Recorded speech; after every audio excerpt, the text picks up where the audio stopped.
Welcome back to the show sir and सबसे पहले तो I would like to tell the viewers कि आज हम लोग सर की जर्नी के बारे में बात करने वाले हैं, that how he has started this concept of retire bye 49।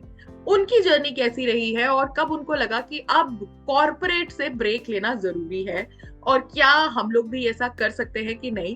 तो पूरी वीडियो देखने से पहले don't forget to like, share, subscribe. And इस वीडियो में आपको दो बहुत ही इंपॉर्टेंट चीजें भी पता लगेंगी जहां पे आपको फ्री नॉलेज भी मिलेगी। सो पूरी वीडियो जरूर देखना। Sir, over to you. Okay, first of all thank you Shivangi. So या जैसे आपने बताया, मैं एक शॉर्ट में मेरी जर्नी बताता हूँ। मेरी जॉब जैसे बाकी सब लोगों की है, मैं भी 20 साल पहले मेरी कॉर्पोरेट जर्नी स्टार्ट करी थी 2004 में। तो जैसे जर्नी स्टार्ट हुई, सेम अभी हम दिसंबर में कोइंसिडेंस HR डिपार्टमेंट आया, रादर एडमिन डिपार्टमेंट पूछने लगे आपके टैक्स सेविंग इंस्ट्रूमेंट्स सबमिट कीजिएगा या नहीं तो आपका टैक्स ज़्यादा कट जाएगा। ये सबकी नॉर्मल प्रोसेस है। जैन फेब मार्च में आपकी सैलरी कम आती है क्योंकि आपने इन्वेस्टमेंट प्रूफ नहीं दिए हैं, तो आपकी सैलरी और ज़्यादा कट जाती है। और उस टाइम पर सबसे ज़्यादा लोग इंश्योरेंस प्रोडक्ट्स ही खरीदते थे और मैंने भी देखा, कोई इंश्योरेंस एजेंट से मिला, देखा, फिर रियलाइज हुआ कि यार ये इंश्योरेंस प्रोडक्ट्स के रिटर्न्स बहुत कम हैं, तो हमें कुछ अलग से करना चाहिए। तो 2004 में जब मेरी जैसे जॉब की जर्नी भी शुरू हुई, इन्वेस्टमेंट की जर्नी भी वहाँ से स्टार्ट हुई। यस, पहला इन्वेस्टमेंट वही गलत था, इंश्योरेंस प्रोडक्ट खरीद लिया, लेकिन मैंने इमीडिएटली रियलाइज कर लिया पहले इंस्टॉलमेंट के बाद ही कि यहाँ कुछ तो गड़बड़ है, हमें ओवरऑल और चीज़ देखनी चाहिए। तो मैं 2004 के बाद में 1-1.5 साल तक काफ़ी रिसर्च करी कि कहाँ पर इन्वेस्ट करना चाहिए, कितना करना चाहिए और क्यों करना चाहिए। तो इस तरह से मेरा एक्चुअल इन्वेस्टमेंट जर्नी जो स्टार्ट हुआ 2006 के बिगिनिंग। और सर 2004 की एज कितनी थी?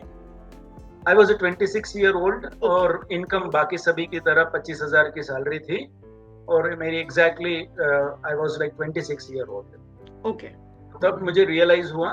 देन ये 2004 दिसंबर में जब मेरी जॉब लगी थी तब की बोल रहा हूँ, और बाई 2006 जनवरी फरवरी 1.5 ईयर के अंदर ये काफ़ी मैंने रिसर्च कर चुका था।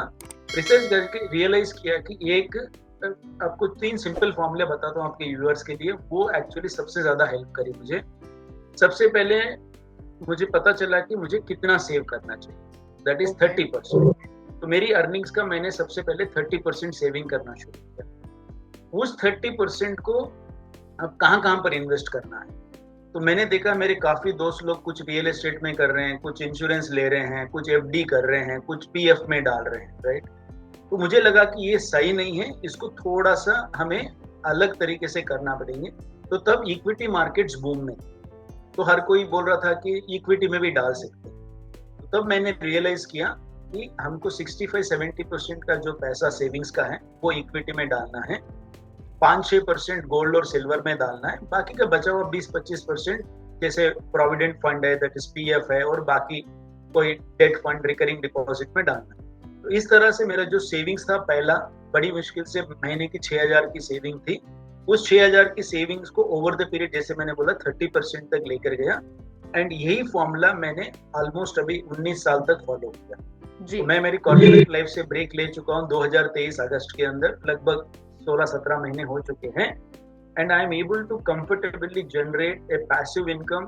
जो हमारी सेविंग्स है करंट, उस सेविंग से मेरी almost you can say A passive income is 3 times more than my expenses. यानी कि मेरा एक्सपेंस 1 रुपया है तो मेरी पैसिव इनकम 3 रुपीज है। तो जो एडिशनल 2 रुपीज आता है वो फिर से पोर्टफोलियो में चला जाता है। तो वो इन्फ्लेशन एडजस्टेड रिटर्न्स बोलते हैं। जैसे अभी हर साल अपना खर्चा बढ़ता है, तो मेरे रिटर्न्स इतने ज्यादा होते हैं कि जब इन्फ्लेशन भी जो हिट करता है तो मेरे सेविंग्स के अंदर डेंट नहीं होती, ना मेरा पोर्टफोलियो में कमी आती है। सो सर, आपने कहा कि आपने 26 की एज में स्टार्ट किया था और फिर आपने किस तरीके से अपनी अमाउंट जो 30% था उसको डिवाइड किया।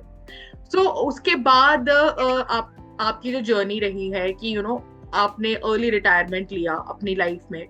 एंड सर, लेकिन एक जो फियर रहता है, जो अभी व्यूवर्स भी होंगे उनके दिमाग में भी ये फियर होगा कि जो शेयर्स होते हैं वो ऊपर नीचे होते रहते हैं, म्यूचुअल फंड्स का प्राइस ऊपर नीचे हो सकता है। तो ऐसी सिचुएशन में कैसे फाइनेंशियली सिक्योर रहे, कैसे ऐसा डिसीजन हम ले पाए? देखिए, इसका एक सिंपल फॉर्मूला बता देता हूँ। शेयर्स के अंदर है ना, आपका टेम्परमेंट शायद सूट नहीं करता, 80-90% लोगों का सूट नहीं करता। तो मैंने भी जैसे बोला कि 2004 में कुछ शेयर्स खरीद रहे थे, but again I have realized कि अपना टेम्परमेंट नहीं है। जैसे शेयर समझो 100 रुपए का 150 हो गया, तो एक लालच आ जाती है कि अरे यार अब बेच देते हैं, राइट। जैसे 90 हो गया, चलो बेच देते हैं। तो तब मैंने डिसीजन लिया है कि मैं म्यूचुअल फंड्स के थ्रू इन्वेस्ट करता हूँ। तो म्यूचुअल फंड्स में क्या होता है, आपको एनएवी एक दिन के बाद पता चलती है, और आपको वो क्या होता है, एनएवी जब भी कम ज्यादा होती है ना, वो थोड़े परसेंटेज में होती है। हम क्या करते हैं, शेयर्स के अंदर कुछ शेयर्स ऊपर गए हैं और कुछ नीचे गए हैं, तो हम लोग डीमोटिवेट हो जाते हैं कि यार नीचे गए वालों से क्या करते हैं, थोड़े से पैसे और डाल देते हैं, और जो ऊपर गए उसमें बेच के प्रॉफिट बुक करते हैं। एक्चुअली वो रिवर्स करना चाहिए। लेकिन म्यूचुअल फंड्स में अच्छी बात क्या है बोले तो, आपको सब शेयर्स का ऊपर नीचे वाला नहीं दिखता, सिर्फ एनएवी दिखता। तो एक म्यूचुअल फंड में क्या है, बास्केट ऑफ 20-25 शेयर्स होते हैं। तो हमें लगता है ठीक है यार, मेरा म्यूचुअल फंड है ना 100 का 99 रुपीज हुआ या 101 हुआ है, तो हम लोग क्या करते हैं, उतने जल्दी खरीदना बेचना नहीं है। और सेकेंड रिस्क मिटिगेशन है सिंपल। म्यूचुअल फंड्स में जैसे मैंने बताया, एसआईपी सिस्टमेटिक इन्वेस्टमेंट प्लान कीजिएगा। हर महीना आपका समझे जो 30% आ रहा है, उस 30% के अंदर से ऑलमोस्ट 65-70%, यानी कि समझो आप 30,000 रुपया सेव कर रहे हो, तो 20-21,000 रुपया आप म्यूचुअल फंड में एसआईपी के थ्रू इन्वेस्ट कीजिएगा।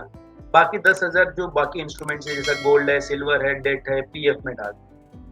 और म्यूचुअल फंड्स में आपका investment minimum 5-6-7 years, long term 8 years, 9 years, 10 years रखिएगा। ये क्लासिक एग्जांपल मैं सबको देता हूँ। जो मेरा पहला म्यूचुअल फंड था HDFC टॉप 200 बोलते थे तब, अभी वो टॉप 100 है। उसका एनएवी होता था लगभग 80 से 90 रुपए के बीच। आज उसका एनएवी है लगभग 1250-1300 रुपए। तो ये डिफरेंस है कि जैसे 17-18 साल के अंदर आप देखेंगे तो वो 15-16 गुना बढ़ चुका है। तो इसलिए आपको एसआईपी के थ्रू इन्वेस्टमेंट करना है, थोड़ा लॉन्ग टर्म रखना है। यस, शॉर्ट टर्म में आप इक्विटी मार्केट्स के अंदर काफी हलचल देखेंगे, लेकिन लॉन्ग टर्म में जब भी आप देखोगे 5 साल के ब्लॉक के बाद, अरे 5 साल पहले हमारा 100 रुपये एनएवी था, आज 200 है, फिर 5 साल में देखोगे तो 400 है, फिर वो 800 हो गया, फिर 1200 हो गया, ऐसा। तो that's why keep for minimum 8, 10, 15 years. So sir, like आपकी जो जर्नी रही है और आपसे जो बातें अभी हमने सुनी है, उससे मुझे इतना ऐसा लगता है एज अ लेमैन कि हमें अपना जो पूरी इनकम का 30% सेविंग्स में भी उसको डिवाइड करना चाहिए, और सारे के सारे पैसे को हमें एक बास्केट में नहीं रखना चाहिए, अलग अलग जगह पे डालना चाहिए, और that too for a longer period. तो ये बात तो हमें समझ में आ चुकी है, लेकिन मैं व्यूवर्स को ये भी बताना चाहूंगी कि डिस्क्रिप्शन में आपको हमारा व्हाट्सएप ग्रुप का लिंक मिल जाएगा, जहां पे सर महीने में 2 बार फ्री वर्कशॉप्स लेते हैं, जहां पे आपको इतनी इंफॉर्मेशन मिल जाएगी कि आप अपने पैसे को अच्छी तरीके से इन्वेस्ट कर सकते हो, एक अच्छा फाइनेंशियल पोर्टफोलियो क्रिएट कर सकते हो। इसके साथ ही आपको वेबसाइट का लिंक भी मिल जाएगा, वहां पे भी जाके आप और किस तरीके से फाइनेंशियली इंडिपेंडेंट हो सकते हो, क्या क्या चीजें हैं वो सब चेक कर सकते हो।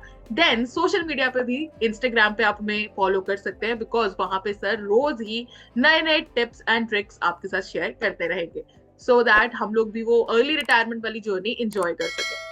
Thank you so much, sir, for today, for explaining that it is possible to have that financial freedom in our life. Yes, it is possible, and thank you for having me over.